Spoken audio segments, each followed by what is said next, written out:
Emulate the taste of like non-chicken nuggets.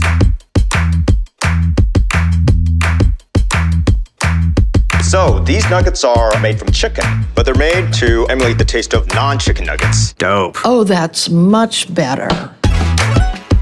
Edit all the blather out of your videos because my time is very precious. Oh, that's fire. Make it less teal and more Cerulean? Sure.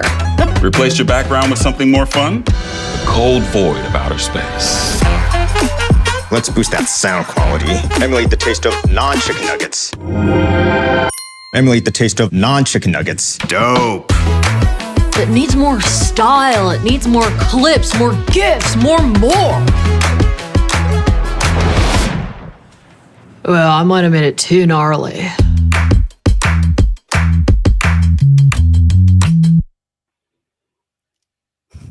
Hey, Rock, how's it going? What's up, Harmony? How are you? Nice to see you. Nice to see you as well. Happy Thursday. Happy Thursday indeed. Yeah. Well, welcome everyone to our first or one of our first joint events with the amazing SquadCast team. It's all about harnessing the power of Descript and SquadCast with your team. So Rock and I are delighted to be here today. My name is Harmony. I am a customer success manager and product specialist here at Descript. And I'm going to kick it over to my fabulous new colleague, Rock. Yeah, so thank you, Harmony. So I'm Rock Felder. I'm co-founder and CFO, well, ex-CFO of SquadCast. Now I'm the financial operations manager at Descript. So still in the operations realm, still working with great sales and success folks like Harmony. So I'm stoked. I couldn't be lucky. I feel lucky to be here. Thank you so much. Yay. And now I really can't imagine sales and success without you.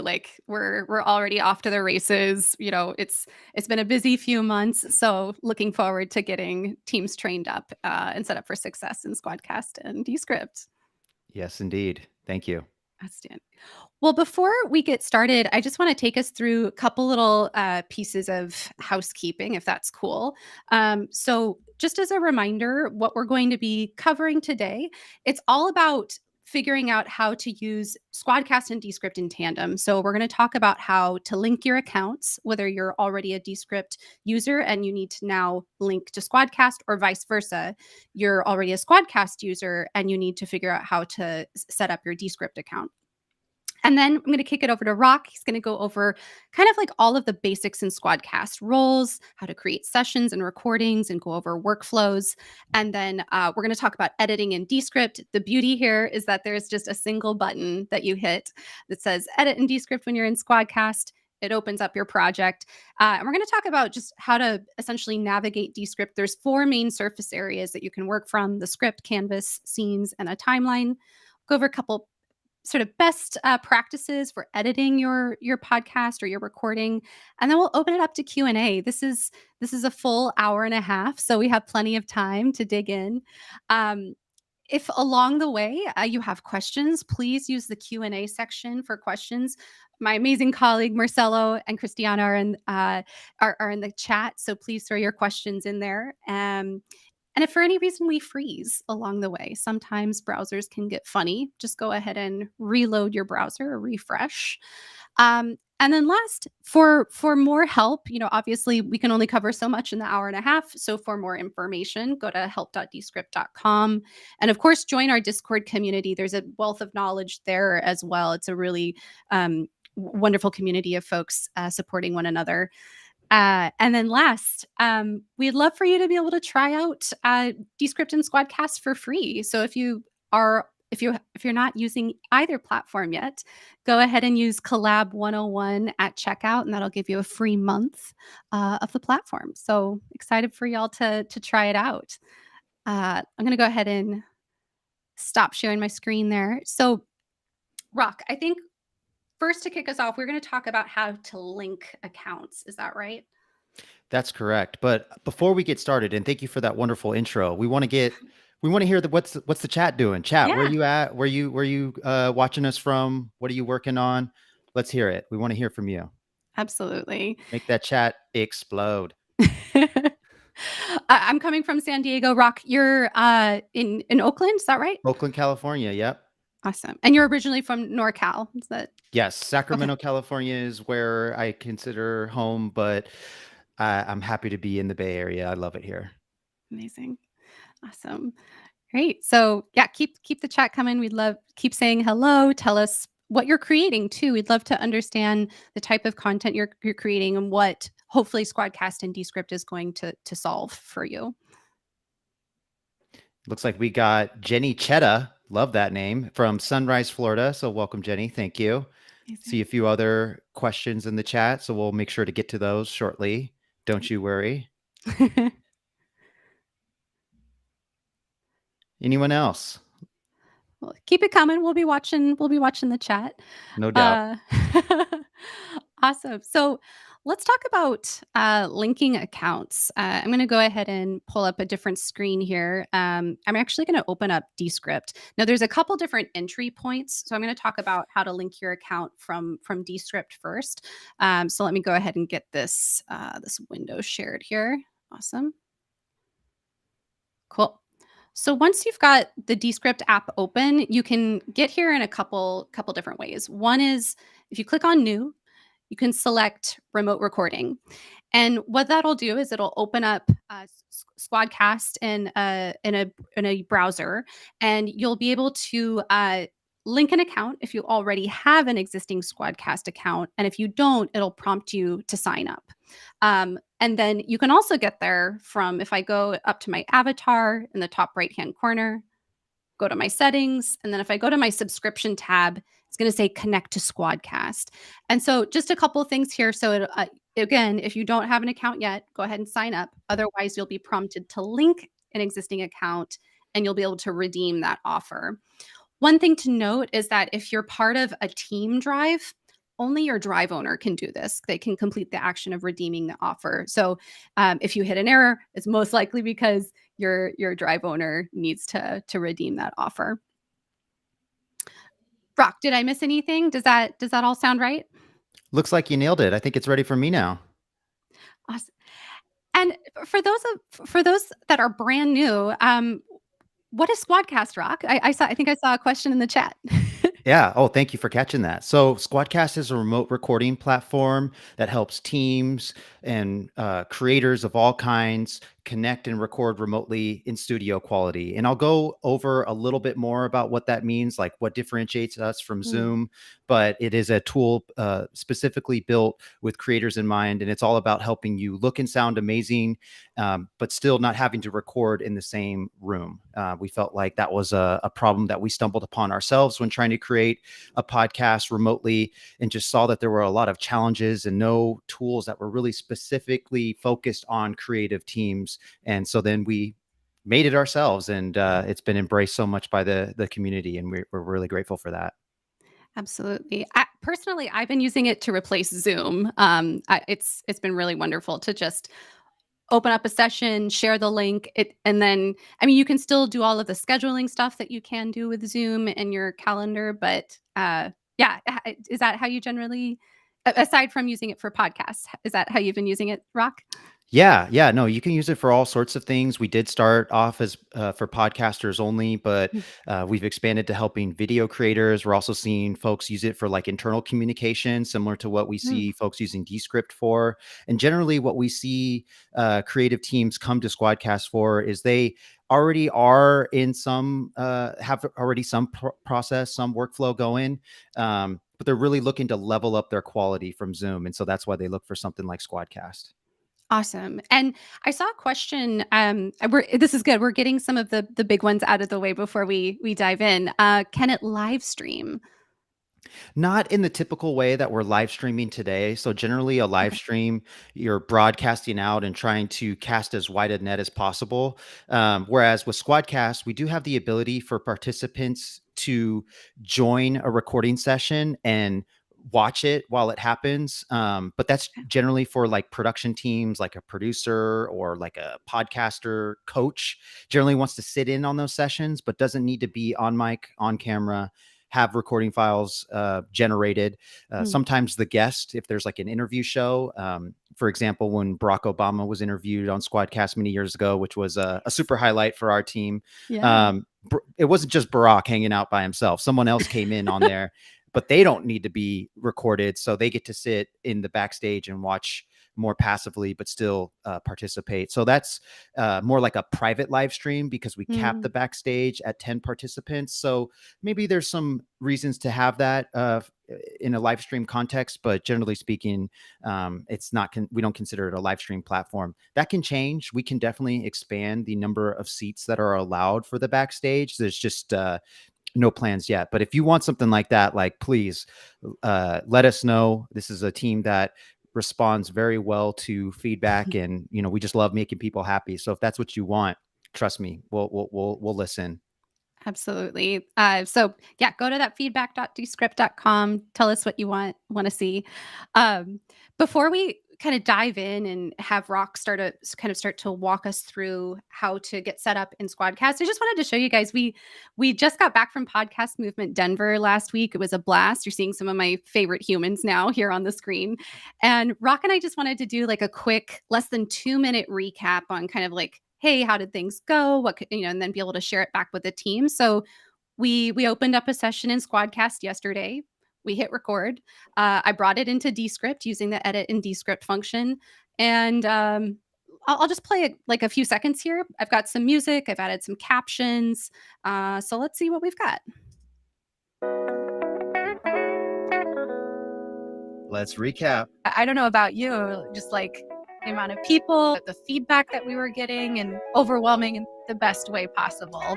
Cool. So again, literally, we recorded this in less than 5 minutes, brought it into Descript. I added a template, added some captions, added some scenes, and within, I don't know, less than 20 minutes, you can basically have a little baked cake ready to go and share it out. But let's roll back. Rock, do you want to take us through kind of the basics of getting set up in SquadCast? All right, I'll take the wheel. Thank you, Harmony. Awesome. So I'm going to pull up my share screen that I have there. And for anyone, if there's any kind of freezing or choppiness, please let us know or refresh your own browser. I'm running 3 different SquadCast tabs in addition to the restream. So we're pushing it to the limits over here in Oakland, but I think we'll be okay. So anyways, so this is the SquadCast Dashboard. So just imagine what Harmony showed us about linking your Descript accounts, and then you head over to SquadCast. This is where you will be placed. So this is the dashboard. This is like your central hub for all of the things that you can do on SquadCast. Now I'll take you into the recording session in a little bit here. That's where the magic really happens. But this is the dashboard is where all of your, what we call shows, sessions and recording files are stored. So I'll walk through that structure a little bit here. So on the dashboard, everybody has an organization. An organization is similar to the terminology that we use at Descript. It's similar to the drive terminology that we use at Descript. So there's just one organization is essentially an account. Now within an organization, a lot of times folks are working on different projects or have different shows. And so that's what we call them. We call them shows, which is indicated here on the left tab. So kind of like Slack, how you can jump from different channels very easily. This one, you can jump from different shows. So imagine you are ESPN. That is one of a SquadCast customer since 2020. So ESPN has their daily show, and then they have some other type of shows like Bomani Jones was recording on SquadCast, I believe. So you kind of want to keep those things separate. Now, you don't have to, but generally speaking, that's a good idea to keep your workspaces, if you will, your shows a little bit separate, because within those shows, you have recording sessions. So that's like an episode is the way we think about it, or maybe just like a one-off project. So that is the hierarchy there. Within every session are your recording files. And that's really what you're coming to SquadCast for, is to record high quality audio and video content. So within those sessions are recording files. So I'll show it to you a little bit more. You got a question, Harmony? I've got 2 questions. So I noticed you're in a browser. I've seen some questions where is SquadCast an app that I have to download, or it looks like we can also use it in browser. Great question, and thank you for asking me that stuff because sometimes I forget because I'm just so used to this. But SquadCast is a web app, so there is no desktop app, there's no mobile app. However, it can be accessed on pretty much all browsers. While we started off in Chrome and generally get the best results using Chrome, we offer support on all the major browsers. So Firefox, Safari, name a browser, chances are it's going to work great on it. And that's one of the unique things about SquadCast compared to some of our direct competitors is a lot of them are limited in the browsers that you can utilize it on. Additionally, it is accessible on mobile devices, but it is through a browser app. So typically what we see folks joining from a mobile device is like a guest. So it's perfect for the guests because they don't need to download any type of mobile app or desktop app. They don't need to create an account, install anything. All they do is click a link, very similar to Zoom, but it's all through your browser, so they can just join and then leave, and that's it. Awesome. And then you mentioned the concept of shows. So would that be a way to like keep guests like isolated from one another? Keep guests isolated, but also team members. So we Cool. do have the ability to invite team members. You can invite them to specific shows. So maybe you have a producer that's working on 2 shows, and then there's another producer that's only working on 1, and you only want them to access the specific shows that they work on. So you can absolutely do that. There's different roles with different levels of permissions. We have a great doc on that, an article rather on that lists all those out and what the controls are. But just so that for teams, that's an incredibly empowering feature to be able to assign different levels of permission and invite folks to collaborate and record sessions simultaneously. So you can have all these sessions that you see here listed on my screen share. They can be recording all at once with multiple people going about their work. So very, very powerful stuff. Love it. Cool. So I'm going to click to the show. This is where I kind of like to mess around. This is like my little playground. So I call it Lake Merritt Studios, recorded in beautiful Oakland, California. Shout out to Roman Mars. That's where I stole that from.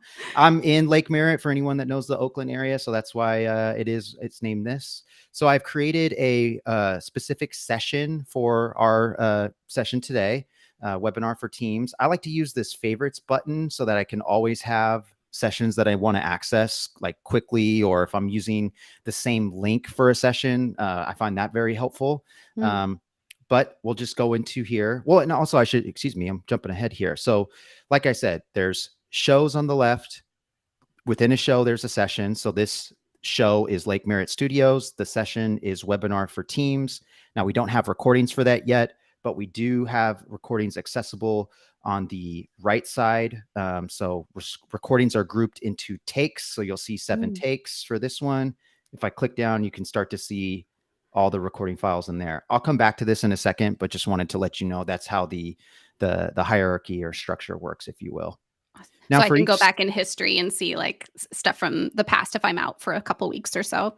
Exactly. And we have a really cool search function too. So you can search for stuff too. If you know the title, know the participant's name, stuff like that. Don't want to navigate any more than just searching. We have that for you too. So there's multiple ways to access the things that you need. And that's a recurring theme with almost everything on SquadCast. Nice. So before I jump into the session, just wanted to make everybody aware that, well, first off, to schedule a session or to create a session, that is in the upper right. It's the plus new session button. Now you have the ability to create a session on the fly. If you just want to jump in there and start recording right now, that's that's a fun thing to do for sure. So we do offer that ability, but you can also schedule a session. A lot of times you are scheduling something in advance, and you can set the time, the date. You can record in video and audio or just audio only. So that's your choice. And then you can invite participants via email.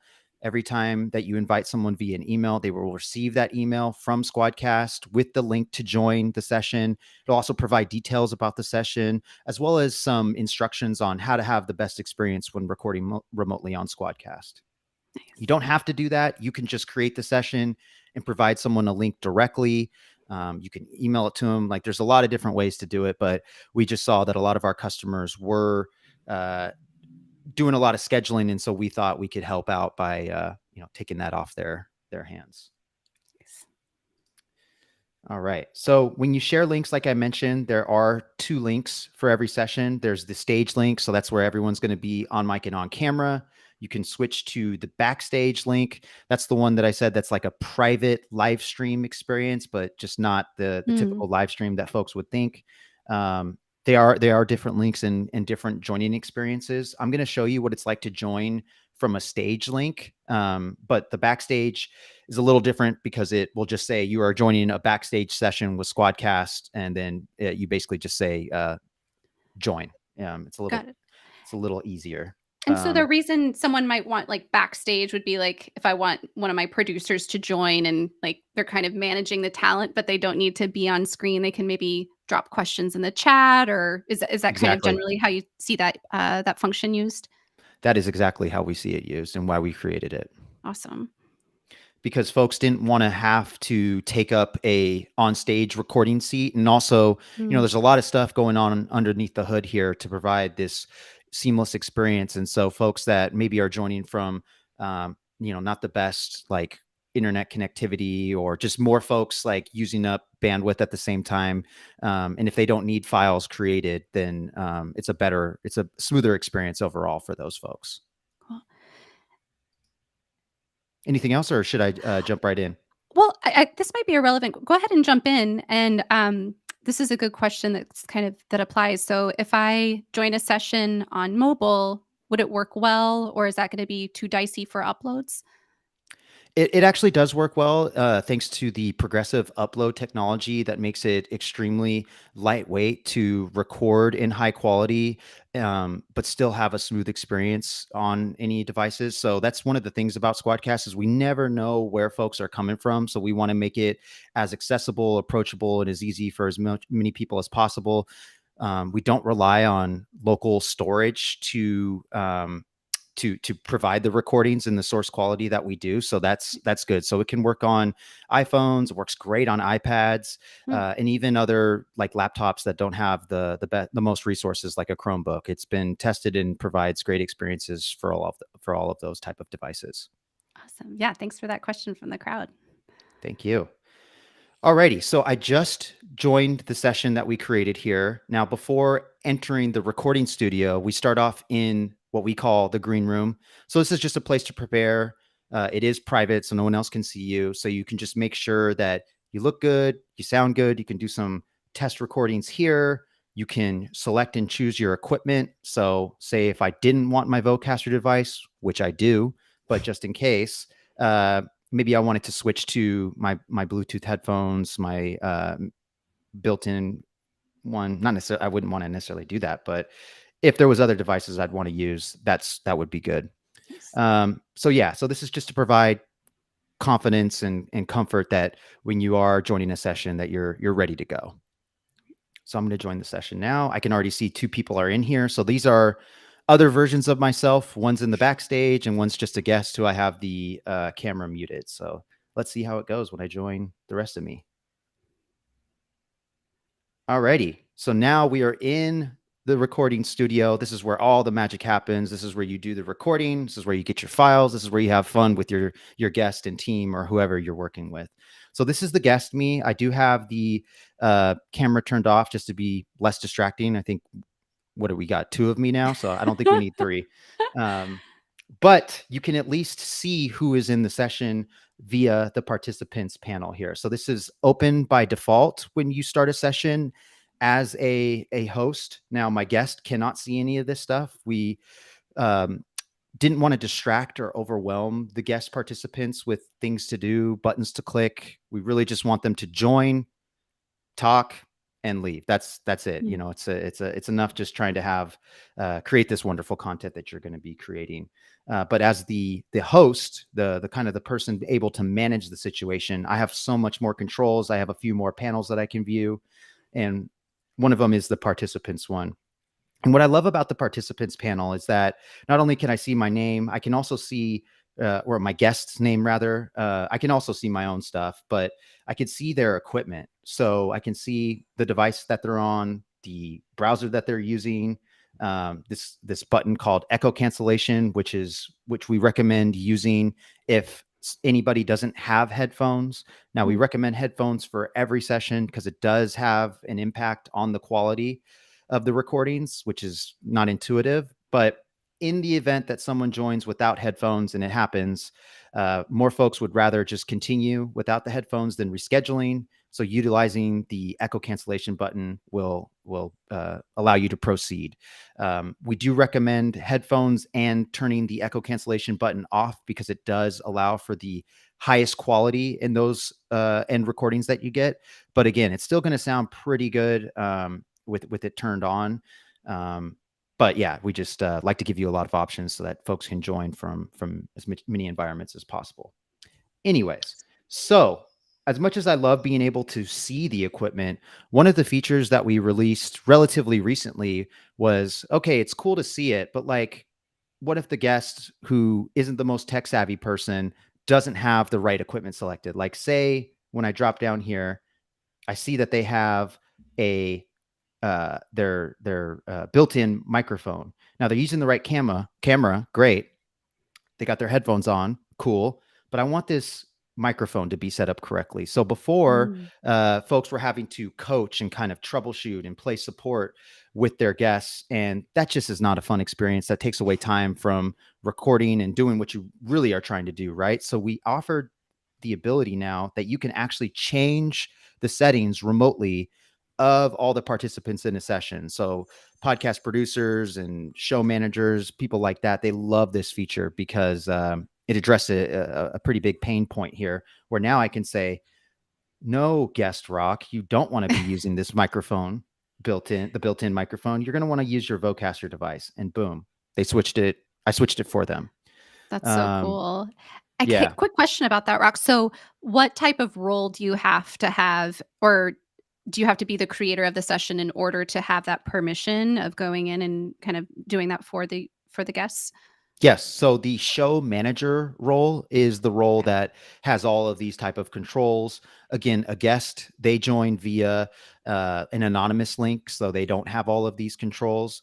There is another role that we have on SquadCast called the show talent. And this is more so meant for someone who's, again, kind of just being like a guest. They're just going to be talking. They don't want to have the controls. It's a very more hands-off role. So the show manager is the role that has all of those type of controls.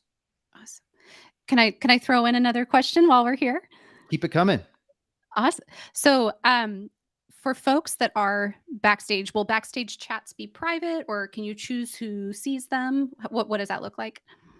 Right. So I can see that there is a backstage person here via the participants panel, and I have the ability to direct message them, and I can bring them upstage. I can send them back to the backstage.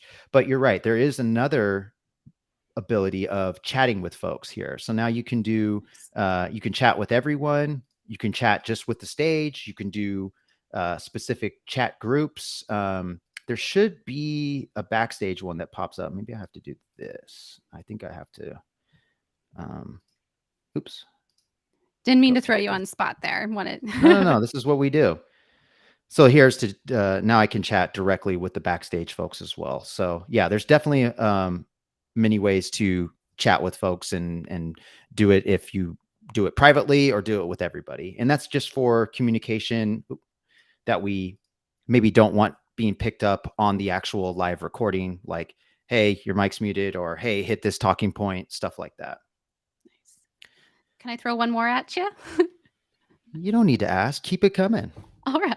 So I'm seeing lots of questions about the hours, months, recording limits, that people might hit. So here's one. So what are the hours/month recording limits in SquadCast? Yes. So now it's with our Descript. Now it's with the Descript pricing. So I believe the Pro plan comes with 30 hours, and the Creator comes with 12. And then you get 2 with the free plan. Awesome. I got that right. It matches transcription, so it matches. Okay. So it'll be 30 on Pro and 10 on Creator. Yeah. Okay. Apologies. Yeah. No, that's why we got Harmony here, y'all. Awesome. Okay. So anything else before I jump into the recording experience? I've been interrupting you enough. Please proceed. No, not at all. And I should just say there's a lot of other ability that you have to kind of customize and adjust the session here. So if you don't want to be looking at yourself, you can click that off or let me see. Oh no, it's pinned this one. Sorry. So I could just pin the guest if I just wanted to look at them and not see myself that big, but maybe I do. And then there's a settings button down here so that you can always adjust your settings if you didn't do that in the green room area. So now I'm going to click the record button. It's the big red button, or big-ish red button down here. There's some other controls like hiding the camera, share screen, taking a squad shot. This is a fun way to capture a picture of everybody in the recording session, and folks like to share that on social or other ways to promote their show. But I'm going to start recording. And actually, I'm going to open this recordings panel here while we are recording so you can see what is happening. Nice. All right. So right now we are recording. You see that indicated here with the timer. The button changed down here. And now we have files generating. So now what you're going to see is that this is for the audio files that are recording. This is for the video files. And you see that it is recording and uploading as we are speaking. So let me take a step back here on the main differentiator between SquadCast and Zoom. So the main differentiator is the recording quality. And what SquadCast does is it is what we call local recording. So it captures everyone's recording at the source. So this is like at the individual's device, their laptop, their iPad. And so this really gets the highest raw source quality possible, because you're not having to record this over the internet the way that you would be with a typical recording on Zoom. And so now Zoom's a great tool. I'm a big fan of it, but their focus is just not the recording. Their focus is on having a video meeting, a video chat.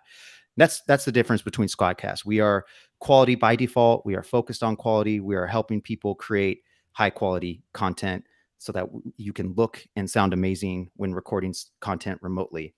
Additionally, in addition to that local recording, we are also progressively uploading and simultaneously saving to the cloud. So this is how we're able to record such large files on lightweight devices like an iPad, an iPhone, the Chromebook that I mentioned earlier. But it's also just to be a more reliable, secure, and fast experience so that when you do stop the recordings, you pretty much are good to go there. The audio files upload extremely fast, like within seconds. The video files are pretty fast too, but it does take a little bit longer because those files can be 720 or 1080p with high quality wave audio muxed in. And so there's a lot going on there.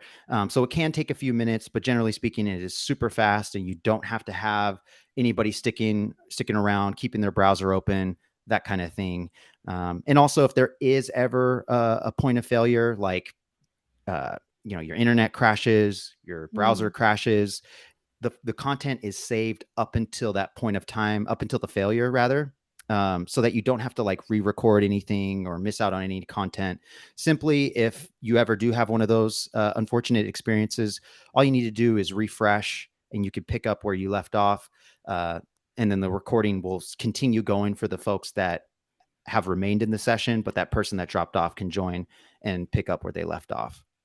So that's the local recording and progressive upload. The progressive upload is one of our patents at SquadCast, so that does make us unique and novel compared to definitely Zoom, but some of the more direct options that are available as well. Now, secondly, we also are by default recording all participants into separate tracks, or ISO tracks is another biz term. The benefit of this is that you're able to easily import those files into an editor like Descript, and it's never been easier to do that with Descript, and that's the easiest and fastest to do. But now you can import your files separately so that you can edit them individually, and this is one of the favorite features that SquadCast customers have, because most people do have some type of editing work part of their workflow, and so this allows you to edit things independently, and then you can combine them into one file that's ready to publish. This is one of the things even folks at Descript, they've been saying for years. It's like, I can't imagine like not being able to edit tracks separately. So be able to like automatically pull it in from SquadCast into a sequence. It's like chef's kiss.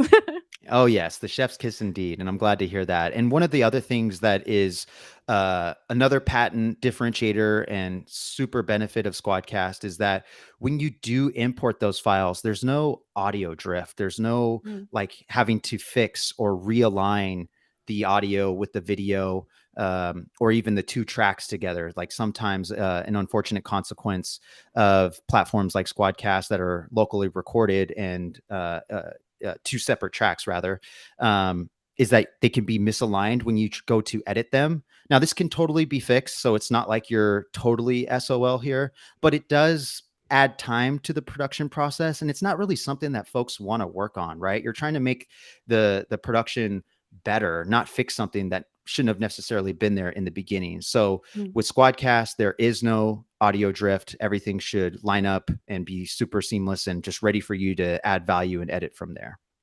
Nice. All right. So I'm going to hit stop now that we've been recording for about 5 minutes, just to give us a good example here. So now that you've pushed stop, I think, Rock, you've already answered this question, but is that recording then saved to the cloud? It is. It is. So as the recording is happening, it is simultaneously uploading and saving to the cloud. So as you could see, that this was within seconds after all files, video, audio, for myself that's on camera, and then my guest self down here. Everything is uploaded, and you can see that here. So now you can actually play back to the videos if you want. So I can see myself here. I can listen to myself on this one for the playback for the audio file. I can do that also for my guest, although the video is less interesting because there's really nothing there. And then we just added this button to where you can edit in Descript so that you can automatically send these files over to a project in Descript and start editing and take it from there. Some additional details on the recording files. So now you can do this all from the dashboard, but additionally, so like playback, you can do that from the dashboard, but you can also edit in Descript. You can download your files. If you don't want to download those files, but share it with somebody, there's a quick and seamless way to share links to those files. So if like you have an editor who you want to send files to, you can send them the share link, and then they can download them on their end. So it's a much more quick and lightweight way to share files. You can also delete. If there's ever any recording that's stuck rendering, this button really helps out and kind of manually pushes it. Shouldn't happen too much, but it can be super helpful for expediting the upload process. So we just added there as a extra layer of security. Now, additionally, in addition to these primary locally recorded files that I just mentioned, we're always recording backups in the background on SquadCast. It isn't as good a quality as the primary recordings. However, they're really beneficial if for some reason something happens, like maybe there's a missing piece of the recording or something just doesn't sound right. The backups can come and really help provide fill in the gaps there and just be an extra layer of security. Fortunately, less than 1% of sessions recorded on SquadCast access the backups, but so it's really there for a peace of mind. This is just one of those things that we discovered while in the early days of SquadCast. A lot of folks were doing this on their own more manually, and we said, hey, we can help out with this, and we can also automate it, not just for you, but for all the participants. And so that was just just offering some, it's kind of like insurance, I guess. Like you just never hope to use it. And we're not charging you extra for it either. It's just kind of included. So that is the majority of what it's like to record on SquadCast. What did I miss, Harmony?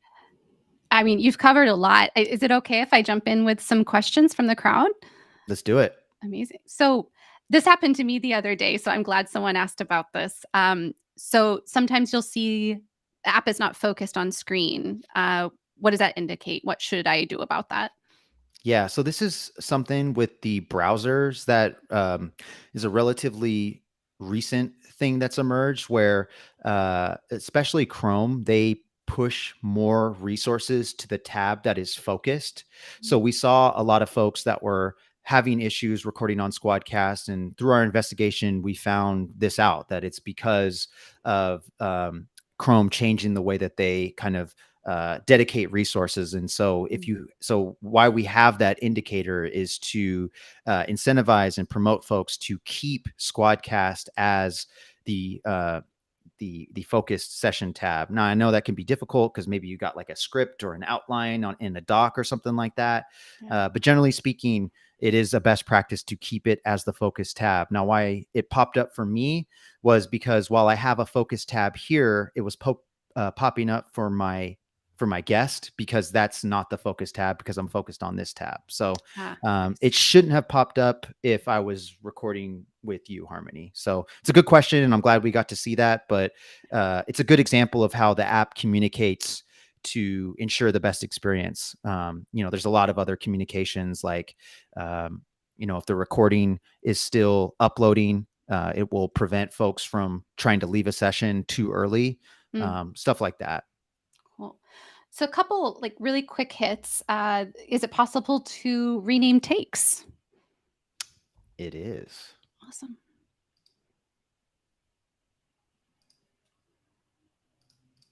Yep. Take name. Awesome. Is that super easy? Awesome. And then a couple other ones, let's see here, related to kind of like controlling um, settings for the guest. Can you, let's see here, pull this one up. Can you turn the echo cancellation off if someone does have headphones on, or does it matter? Absolutely. So um, the best way to do that is via the participants panel here. And I could just click that button and now it's off, Got it. or I can turn Okay. it back on. And you can do it per person. So like on screen me has it off screen me has it on. So it could fit different situations of for folks. Nice. Let's see here. Oh, this is a good one. Is it They're all possible good. to I mean, they're all fantastic, but actually, I don't know the answer to this one. So I'm Aha. also curious. Is it possible to record the guest on camera and also have a second channel for their screen share? Yeah, so this is a good question. I'm glad that they asked because I did kind of skip over that you do have the ability to screen share, and the recording for the screen share is its own separate file, Mm, similar to what I mentioned for all of the recording files here. very cool. That'll come in handy. Yeah, I'm thinking like, yeah, especially for if you're creating training material or anything of that nature, that makes a lot of sense. Definitely. Um, let's see here. So I'm seeing some like how does Squadcast compare to other offerings out there? I saw this one about how does it differ from Riverside. I'm also seeing this one around is there anything that sets Squadcast ahead as a solo recording platform as well? So maybe you can address those two, if that makes Yep. sense. Yeah, definitely. I'll Cool. start with the solo recording part first. So you can definitely record solo on SquadCast. We have folks do it. I've even done it for like different kinds of content, like maybe I'm recording an intro or like an ad or something like that for our podcast. Not that we have ads, but we would do ads for like other people. Mm, So you can definitely do it, but you can do it in Descript too. So you really have a lot of options at your disposal to do that. It is not a focus on SquadCast to record solo. Part of why we exist and the magic that we offer is recording people remotely, so multiple participants in multiple locations, but all in high quality. So that really is where we shine, but there's no reason why you couldn't record solo if you want to. But just wanted to note, you can also do it on Descript too. So it's you got a lot of options here. Now, as far as the difference between us and Riverside, there are a lot of similarities, especially the way we talk and in our messaging. I think the big differentiator is like how the app actually functions and performs, like what's going on underneath the hood. So they use similar terminology as progressive upload, and they do have some type of functionality that's like that. But ours is patented, so it is again unique, novel, and an innovation that SquadCast started. I would say that was one of our other differentiators, is we were innovators for this space. So like the automated backups that I mentioned, that was a thing that SquadCast innovated, as well as adding video to the session. Now, we weren't the first to make video recording, but we've always had a video experience, just because we felt like that provided a better overall experience for customers, their guests, build up rapport, and also you get to see everybody's face. We just felt like that was a lot more fun. Additionally, I think the biggest thing between us and Riverside is, unfortunately, we've heard that they do sometimes include audio drift into their files. So again, that can be fixed, but it is time, and generally time that folks don't want to spend. So with SquadCast, another patent that we have is to normalize and remove any type of occurrence of audio drift. So, very, very much more ready to edit and good to go with those files on SquadCast. Awesome. No, that was a question that we got at Podcast Movement, right? Right. Quite a bit. Yeah.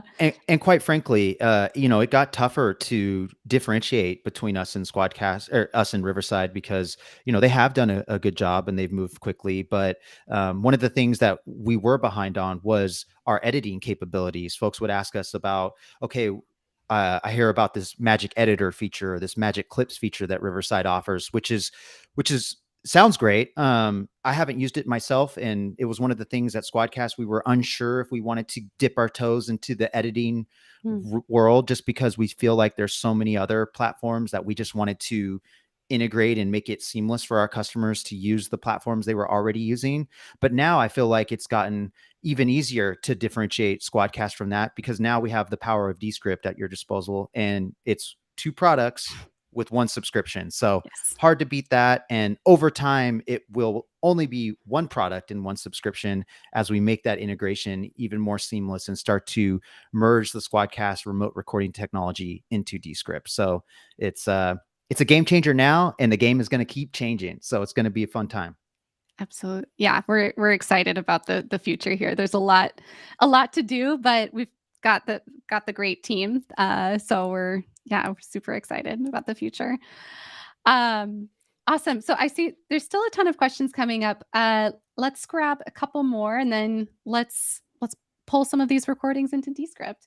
I think you touched on this here, Rock, but let me pull this one up. When recording, is there an internet backup in case something happens with uploading files? Yes. So those are the cloud recordings. They are essentially a backup file and can really help with that. I just got a question from our wonderful Marcelo that, can we record in 4K? Maybe someone in the chat saw it too, so forgive me, chat. I'm not seeing your stuff, but when Marcelo texts me something, I got to answer it. So not today do we officially record in 4K, but that is something that we are literally working on right now and will be available very soon. So can't wait to offer that, and please be sure we'll be making a lot of noise when that comes out very soon here. Awesome. Super excited about that one. Okay. Last couple.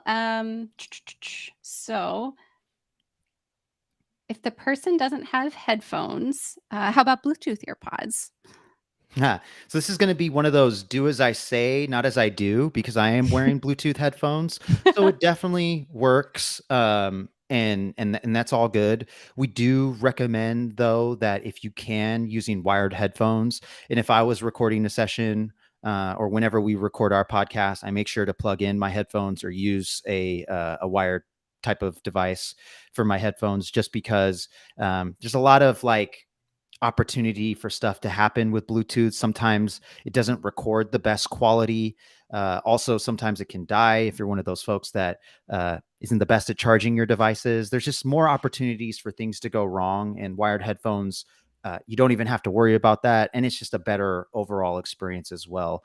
So we definitely recommend headphones, and specifically wired headphones. Now you can even use the Apple earbuds that come with the iPhone. well, I guess ones that are with an aux cord, because the more recent ones wouldn't plug into your laptop directly. But anyways, you don't have to have the best quality headphones to get a great experience. We also recommend microphones, as I'm using an external microphone. Again, you can record directly into your device's microphone. It's just not going to be as good a quality as you could get out of a proper external microphone. And also make sure that you use good mic technique. That's another thing where, yeah, I have all the equipment, but if I'm not using it right, if I'm talking over here instead of here, it's just not going to work out the same. So a couple of things to consider. Those are good pro tips. I remember when I first got my NV7, I noticed like I'd be talking over here a little bit, trying to like kind of maneuver around my desk, and it's like, hey, I just got to be here. Yeah, I used to use a headset so that the microphone would follow me wherever I went, because I was I was a wild boy. I still might be not the best mic techniquer, but I'm a little more aware of it now. Awesome. Very cool. Got one more here. I use vMix and can pull Zoom right into vMix as an input. Is this possible with SquadCast / Descript recordings? Yes, I believe so. I think I believe I've heard of folks using a similar type of workflow in SquadCast. Awesome. Very cool. And yeah, and then there's a ton of audio effects that you can use once you bring it into Descript as well. So great questions. Keep them coming. All right. Should we maybe try and edit some stuff in Descript now? Let's do it. I can't believe we're already 51 minutes into this thing. This has been a blast. You're just too fun, Harmony. Well, there will be many more to come, I hope. All right. Okay, so I'm going to stop sharing my screen so you can stop seeing 2 or 3 of me, however many you're seeing. It's probably a lot. No, it's great. Amazing. Okay, so for those of you that might have joined a little late, we are talking about using SquadCast and Descript for your team. Rock just gave a great demonstration on how to navigate SquadCast, create a session, start recording, be able to download those files really quickly, and now it's time to start editing them. So I'm gonna go ahead and share my screen. I'm gonna make sure I'm sharing my browser window and Descript, because I want to show how easy it is to bring this directly into Descript. So here we go. Share this here. Okay, awesome. So Rock and I just recorded that quick chat the other day, really quick. I went into my take. I selected both of my tracks. And now you'll notice down in the workflow section, this edit in Descript option. So you're just going to click on that button here. And at this point, you can decide what you want to bring over. Maybe there's like a third track that is your screen recording that you don't necessarily want to bring over. So you can check off which tracks you want to bring over to Descript. So in this case, I want to bring both my audio and video. I'm going to select that here. And what that's going to do is it's going to open up a new tab in my browser. From here, this is kind of like the most important thing before you actually start editing. You're going to set up the location of where this project is going to be stored. So I have a lot of drives set up. I have different folders. So in this case, I actually want this to be in the Descript team drive in the drive workspace, because I've added Rock to this drive. And so now we can go in and essentially kind of edit this down together. So I'll set that location, and then I'm going to set my transcription language in English.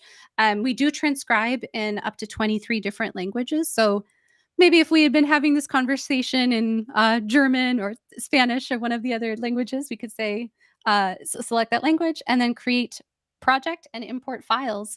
Now, the beauty of this is that it's going to automatically create a Descript project for you.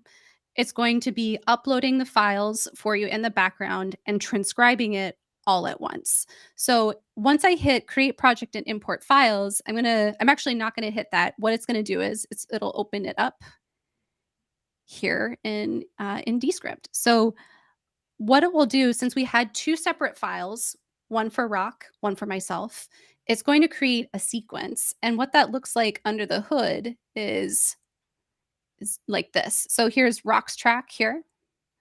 And then here's my track down here as well. And you can kind of zoom in, zoom out. So if you're used to a traditional DAW, this will kind of be that comfort zone. You can go in and use different tools here to navigate the tracks, create edit points, remove ranges of audio and video. So just wanted to show what that looks like under the hood.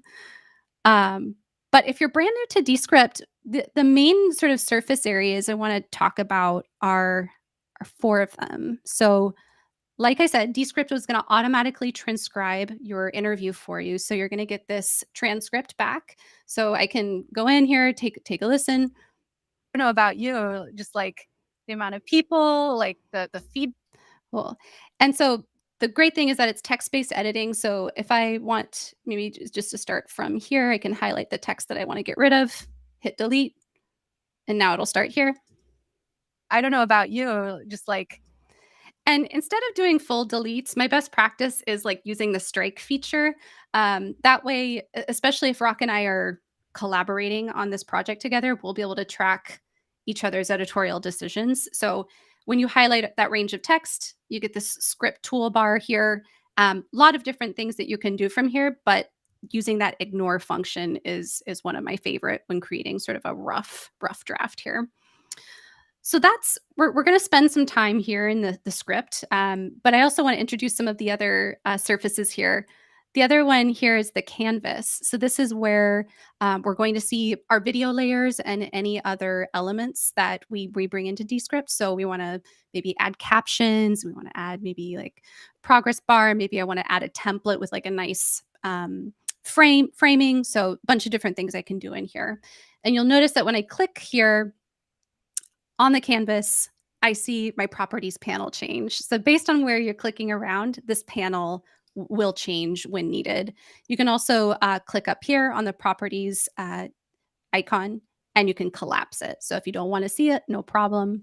Just click on it and it'll collapse. Then down here, you've got your timeline. So if you're used to, again, working in a traditional DAW, this might be a little bit more comfy for you. So you can expand it, zoom in. So if you want to kind of get really close in on a take, maybe I want to shorten this up here. And the nice thing is that it's all non-destructive editing. So when we get rid of stuff, we'll keep it around for you if you want to bring it back. And then you can also just hide the timeline completely. I don't know about you, Rock, but when I started out, timelines like were really intimidating. So if it were a few years ago, I probably just would have hit hide timeline. But yeah, how about you? How do you usually like to go about making a first edit? Yeah, well, I'm definitely no expert in editing audio or video. So that's what I love about Descript is it does make me feel almost like an expert. Now, I know the experts are going to add that 10, 20% extra polish. That's really going to make it sizzle, but I can get it pretty high quality and makes me feel like a powerful editor with very little. So yeah, I'm not a timeline person myself, and that's what I love about Descript is it's very easy and approachable. And I love that tip for the strike through. I've been using that a lot whenever I'm working in Descript too, just because it's nice to see what you've had, but especially if you don't want to include it, right? But then deleting it completely, sometimes it's hard to it's easy to forget what you did there. So that's a great tip. Totally. Yeah. So use the ignore function. It's your friend. And then the last thing I want to show you guys, I'll go ahead and unignore this. That's the fun power of this. So just highlight it and whoops, I think I needed to click. There we go. Unignore. My mouse is going crazy. There we go. Nice. So unignore, that'll automatically bring the audio and video back for you. And then one other important surface area is this, what we call our scene rail. So you're noticing there's a total of 6 scenes. And what I did when I imported this, instead of having us side by side, like you kind of traditionally will see in a remote recording, I wanted the frame to change whenever the speaker changes. And so this is a really nice feature that's built into Descript. So if I click on this star menu here, I can add scenes by active speaker. So that way it'll just automatically switch based on whoever's speaking. And we add in what we call these speaker labels, which makes it really easy to distinguish in the conversation when and if someone new is speaking. And I think I saw a question before we came over into Descript, this was about, here it is. Can you rename the speaker's name before transferring into Descript? Is that possible, Rock? Yes. Okay. Awesome. So before I clicked off, checked off the 2 tracks, I'd be able to make that update. Yep. Yeah, you can do that. I think doing it before you start recording is probably the best way to do it, because the file takes whatever the name of the person has selected, but you can always rename your takes. So there's a few ways to edit it in SquadCast. Awesome. Or And then update it. I shouldn't say edit when we're talking about edit. editing. That's true. Well, and the good news is that you can do it at a couple different points. So even if, let's say, it, for whatever reason, my name was misspelled, or it just like captured the name of my microphone, I can click on this speaker label here and go into the settings and update it from here. So maybe if I want to include our last names, I'll go ahead and add those and filter here. And we'll say done. And then that way that'll get reflected throughout the entire transcript. So no worries, you can also do that in Descript as well. Cool. All right. So I'm noticing that there are some some kind ofs, you knows. Usually that's like the first thing I like to clean up when I get a recording over here. I'm painfully aware of how much I say and now. So you can also use the magic menu for this as well. Hit on go to that star menu, remove filler words, and look at that. We've got 30 filler words here. And so what you'll want to do is if we click on all filler words, it's going to actually point out which filler words we used the most. So if I unselect all, I might just want to select the repeated words, the uhs, likes, ums, and so's. And we don't have to worry about the rest, which is nice. And then from there, this is a recent change. So for y'all that have been using Descript for a while, you have to select delete, and you're going to see that ignore function down here too. So this is a menu. And so I'm going to say ignore, remove all. And let's see how this is sounding here. Very similar. So it was very, like you said, overwhelming, but overwhelming with positivity. Cool. So see, it just skips right over that audio and video. And then when you get to the very end, let's say you've gone through, you've ignored all of your filler words. Maybe you've also gone through and even shortened some word gaps. So if there's some extended pauses, you can say, hey, find anything longer than, in this case, maybe I'll do 2 seconds. And there's just this one instance here. And so I can shorten that down to 1 second. So there's always awkward pauses inevitably sometimes during interviews. So you can shorten those out. So I'll get rid of that. And then as I go through and kind of get my edit together, at the very end, I might use our keyboard shortcut, Command K, which is one of my favorites, or Control K. And I'm going to say remove ignored text. And then that will automatically just remove everything that I've ignored, both from the transcript, and it'll remove that audio and video as well. Cool. I see a great question here. Will Descript do any automatic leveling for me? So great question. This is actually something you can configure in your settings, but the short answer is yes. So if I go up here to my Descript menu, go to settings, let's see here. Yes. So automatic volume levels, you can toggle that on. I'm pretty sure this is by default toggled on. Otherwise, you can come in here and configure that from the app settings. Great question. Alrighty. Bring that off screen. So from here, I kind of, a couple other things. I might want to add some captions, maybe a nice like as sort of framing. So I created a template in advance. Rock, do you ever use templates for stuff? I do now, ever since I found out that they have them at Descript. I feel like Descript is kind of like that classic iceberg example where, you know, maybe what attracts us to it is one thing, that's the tip of the iceberg, but then there's so much going on underneath the surface. And I'm sure you'll get onto that. But yeah, I think like templates is one of those things that is a really cool feature that adds this like level of polish and professionalism that you're not going to get from a typical slide deck. Absolutely. And I love that analogy, slide deck. Like, I think through the use of tools like SquadCast and Descript, we want video to be in everyone's communication toolkit. It shouldn't be difficult. It should be as ubiquitous as documents or Google slide decks. So with that, let's make these slides sing here. So I'm going to go up to my templates menu here. Templates are organized into two different sections. So you've got templates that are custom to ones that are created by members on your drive. And then there's also a gallery of pre-built templates. So these are like pre-baked for you here. So in this case, I created one for Rock and I. I'm going to go ahead and scroll down, and I'm going to choose, let's do this one here. So what this will do is it's automatically applied this the captions.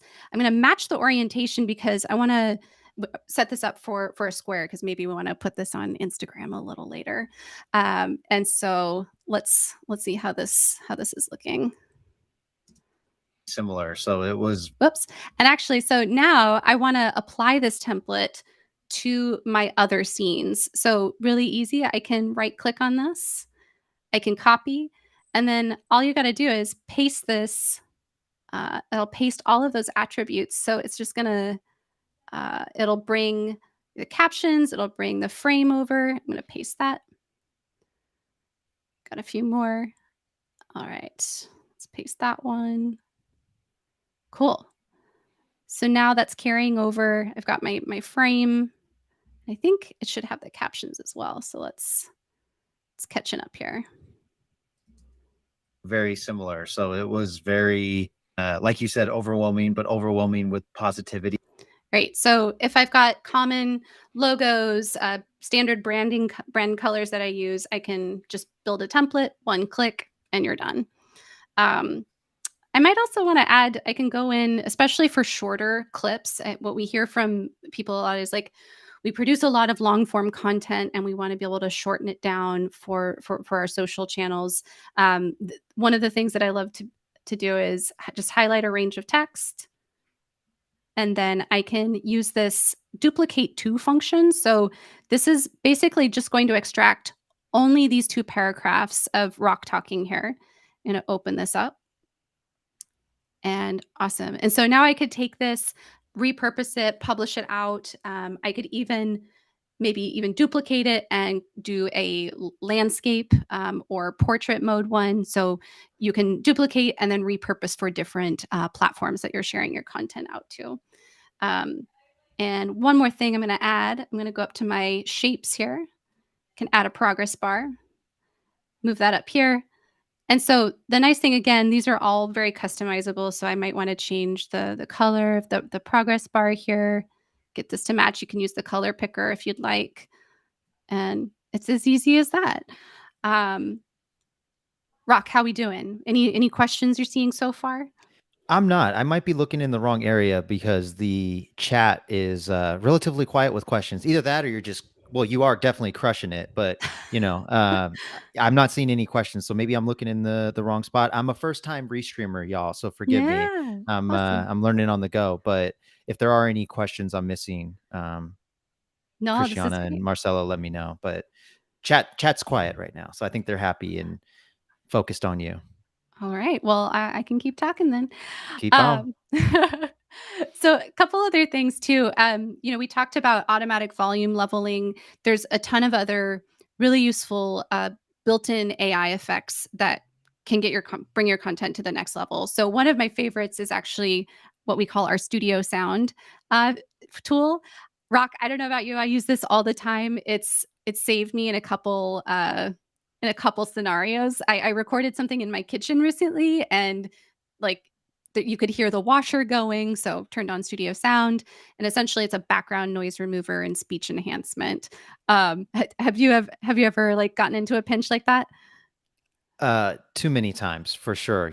Someone barges in my room, even though the recording. I put a recording posted on my door. Those get ignored. The classic work from home type of stuff. And then if like I don't know, the lawnmower typically likes to go on when I'm recording a podcast too. And the example that I saw that blew me away with studio sound, I think it was somebody recording near a waterfall. And then with the click of the studio sound button, you couldn't tell, and it sounded really awesome. So that was one of the features that I think blew people's socks off at Podcast Movement. So I don't know if there's other features like that just like totally blow people's minds, but this is definitely one of them from my experience.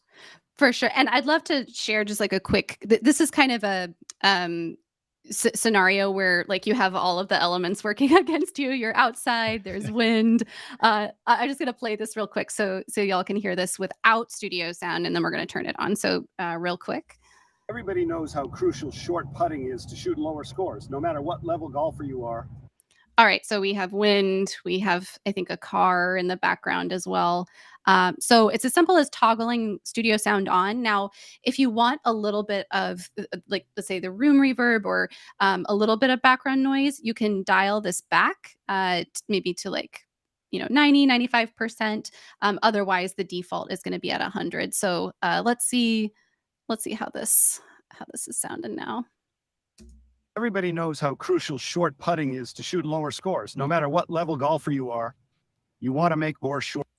So hopefully everyone heard that. It's sometimes it's a little better with headphones on, but it brings up the proximity effects. It makes it sound like hopefully you're using a better microphone at that point. And for me, it sounded like a little over processed. So when that happens, I usually like to dial the intensity back even a little bit further. So that's the one thing to kind of watch out for is if you do record in a pretty decent setting and you don't necessarily need to have it 100, maybe dial it back to like 50, 60%. Oh, that's a good tip. I've actually haven't kind of tinkered with that enough. So I'm learning something here from you too. So thank you. I do got a couple questions if I can interrupt. Please. Yeah, let's go for it. All right. So first one I see from Red Bunny Classic. Thank you for your question. Is there a way to have different caption styles in the same video? Oh yeah, great question. Let's say like you're kicking it off here in scene 1, right? You're saying, let's recap. And then maybe here in the second scene, maybe I want the captions to be up at the top, and I want like my captions to be highlighted with like a different color. I'll change that to purple. So actually, I liked the placement of that in the first place. I'm going to bring it back down here. So check it out. So it'll go from, let's go from here the best way possible. But yeah, what was your take? Very, very similar. So it was very, like you said, overwhelming, but overwhelming. So see, it like the style, my captions are in purple, Rock's, I'm leaving it in blue, and I can just kind of swap. And then if I like the way that I've like dialed in the color for my captions, again, I can use that copy option, copy, and then paste it into my other scenes so that I don't have to like redo with the color picker every time. That's amazing. I'm just tired of hearing how much I'm saying very in that particular clip, but nonetheless, it gets the point across. So thank you. Yeah. Second question, and I'm not sure who it came from. By the way, thank you for your question, Red Bunny Classic. Hopefully that answers it for you. Keep them coming if you got more. Another question who I'm not sure came from, but our lovely team working in the background here wanted us to make sure we asked, is the AI feature for correcting the speaker's pupil gaze active now? Oh, I'm so glad you asked. Yes, Me too. it is. It is. I think it is still technically in beta, but let me show you an example here. Cool. Let's grab this. So I've just got a short video here. This is our friend Julia here, and so what I'm going to do, if you highlight, I'm going to just highlight this range of text. Again, you'll notice that the properties panel changes over here. So this is our eye contact feature that you'll just want to toggle on. So check this out. I'm gonna play this. Being reactive is unfortunately just part of the game. So I think there's like some percentage of all of our days that. Okay, so she's looking around the room a little bit. So I'm gonna go back here. I'm going to put my cursor just like right there. So check this out. I'm going to turn on eye contact. You see that? Her eyes came to the center. So I'll turn it off and then back on. So now see. So then we'll play from here. Being reactive is unfortunately just part of the game. So I think there's like some percentage of all of our days that is spent being reactive, because at the end of the day, that's just marketing. Like we all.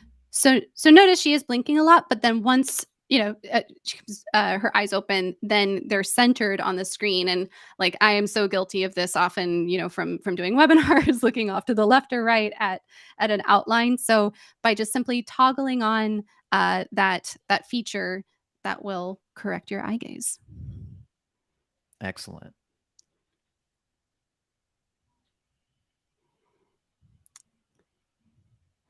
All right. What else? I know we haven't touched on like exporting and publishing yet, but happy to keep taking some questions. I'll keep looking at the questions. There are a few more.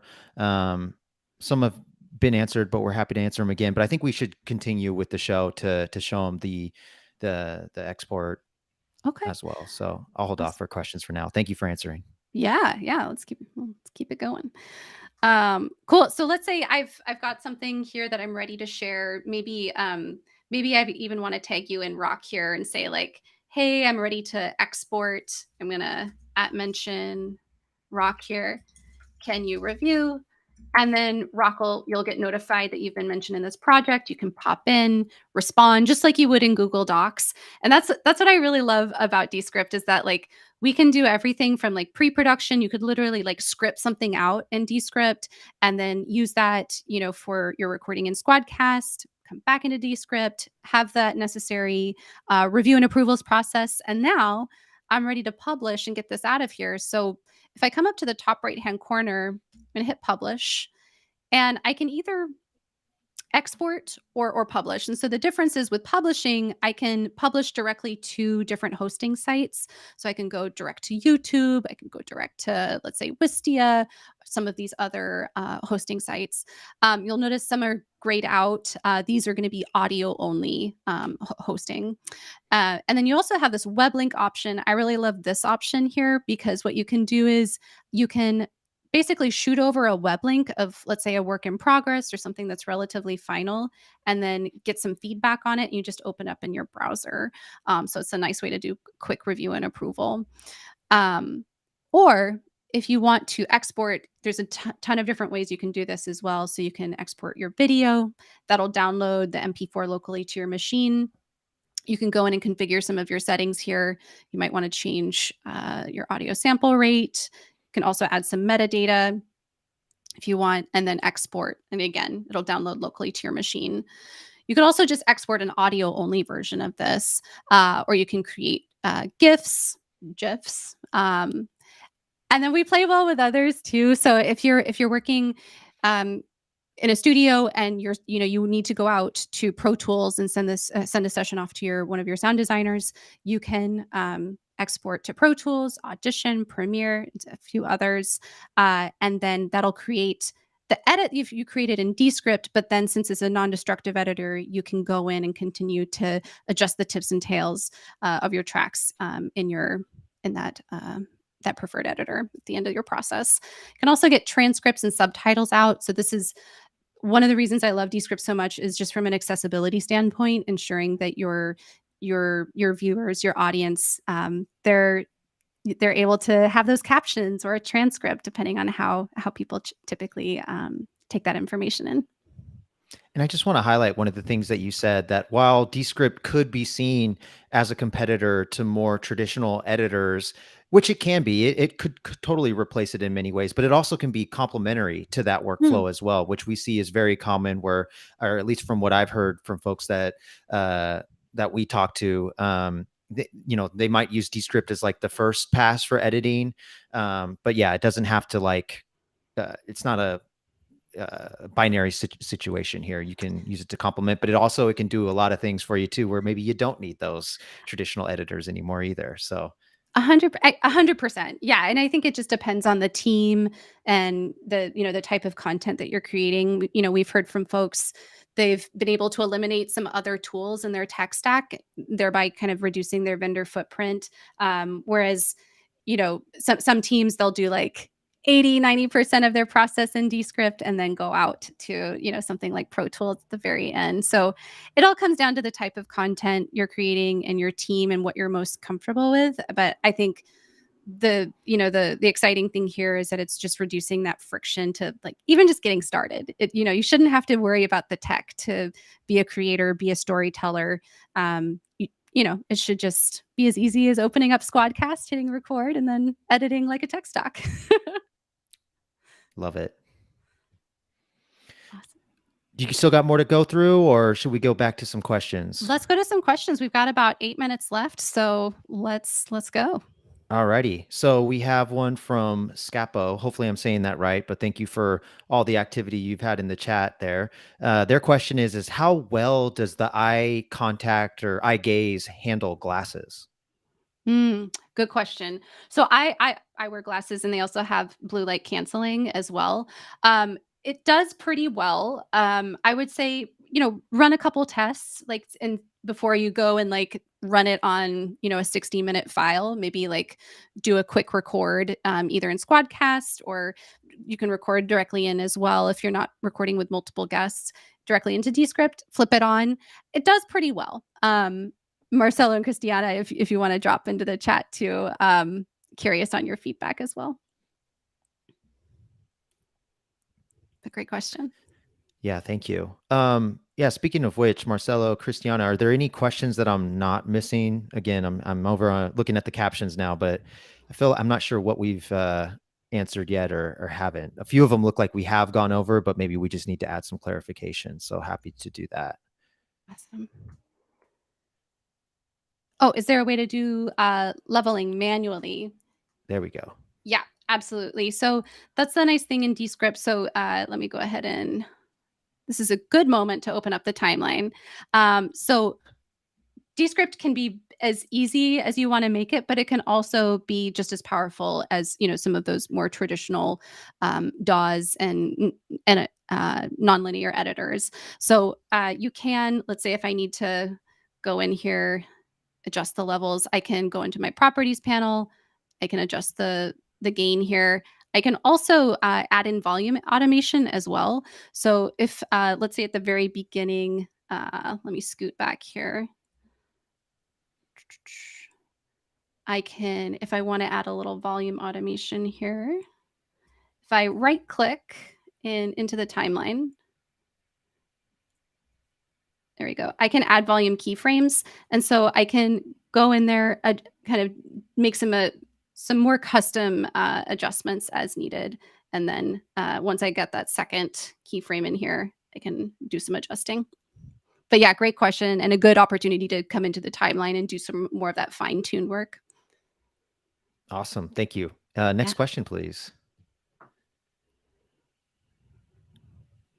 All right. If I am currently paying for both Descript and SquadCast, how does that work?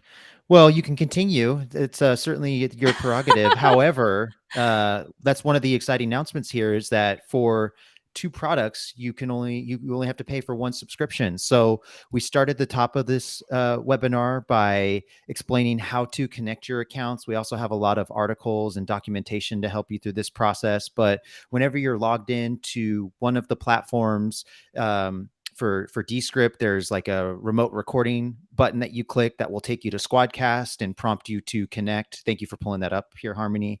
And the reverse is true in SquadCast, except it's going to be an edit in Descript button, but the flow is very similar for how to connect your accounts. And then, yeah, we'll do everything in the background to make sure that you're no longer paying for two subscriptions. Yeah. Good question. Anything to add? Did I miss anything? You're the pro here. Yeah. So the nice thing is that you can do it from either end. So if you're a Descript user, you can just open up your settings or create a remote recording project, and that'll launch you into SquadCast, and vice versa. If you're SquadCast only user and not yet a Descript user, go into the SquadCast platform, and there'll be that redeem offer at the top of the screen. That's right. So please redeem. Yeah. Next question, please.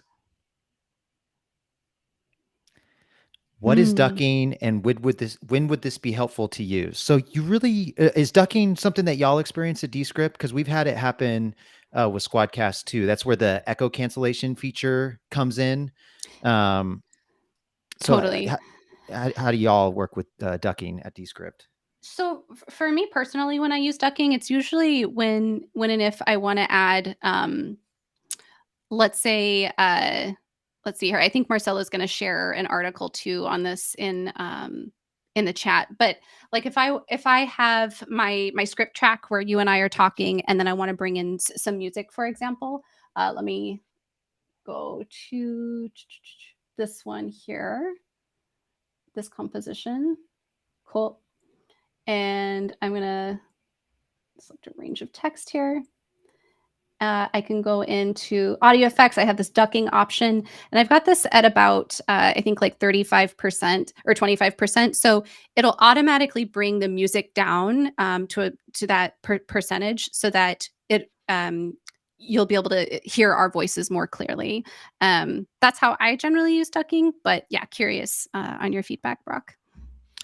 Yeah, so I'm actually not familiar with the ducking feature within Descript, but in SquadCast, that's why the echo cancellation button exists, is because having echo cancellation turned on is good in the event that somebody in this recording session doesn't have headphones. It does present the opportunity for audio ducking to occur. It doesn't always have to happen, but sometimes it happens when echo cancellation is turned on and two people are speaking at the same time. It's a setting in the browser where they'll automatically lower or duck someone's audio. Yeah. And so it's totally fixable in post-production. But again, similar to the audio drift thing, where maybe that's probably not how you want to spend your time. So that's why we encourage folks to wear headphones, and then if you're wearing headphones, to turn echo cancellation off, because that will prevent the ducking from happening. But again, it's not the end of the world if someone doesn't have headphones, and it's not always a guarantee that ducking would happen. It generally does happen though if people are talking at the same time, which can happen if you're having fun, or there's some cultures that talking over each other is not considered as rude as I think it is here in the States. But yeah, that's how ducking.